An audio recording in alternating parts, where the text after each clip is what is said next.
Un orchestre traditionnel serbe de cuivre chauffait l'atmosphère au siège du parti serbe du Progrès, après qu'il était évident que le parti avait remporté gros. Alors que des ministres dansaient, le grand homme est entré dans la salle, applaudi par ses supporters.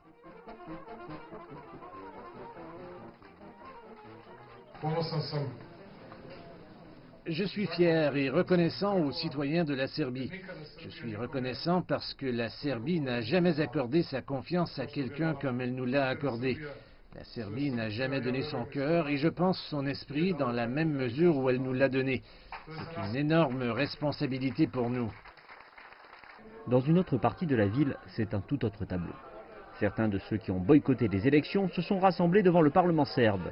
Les résultats préliminaires indiquent que dans la capitale Belgrade, la participation n'a été que de 36%.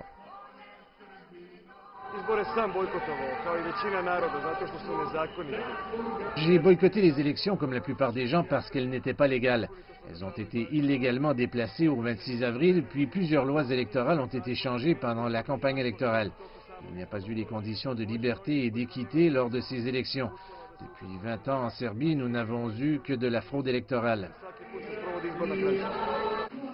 Cependant, la participation a été un peu plus élevée dans l'ensemble de la Serbie, avec 47% des électeurs inscrits qui se sont rendus au bureau de vote.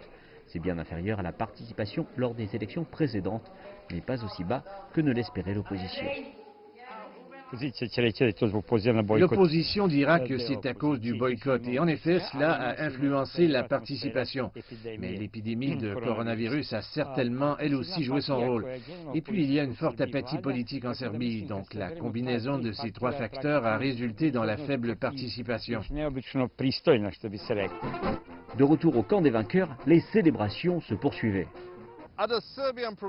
Au siège du Parti serbe du Progrès, juste derrière moi, tout est allé comme prévu. Le parti a remporté une victoire écrasante aux élections parlementaires, ce qui maintiendra le parti à la barre du pays pendant les 4 prochaines années. Alors que le Covid-19 fait toujours rage et que les pressions occidentales s'intensifient pour que le pays reconnaisse l'indépendance des provinces sécessionnistes du Kosovo et de la Métochie, la direction du pays nécessitera une poigne ferme pour les années à venir.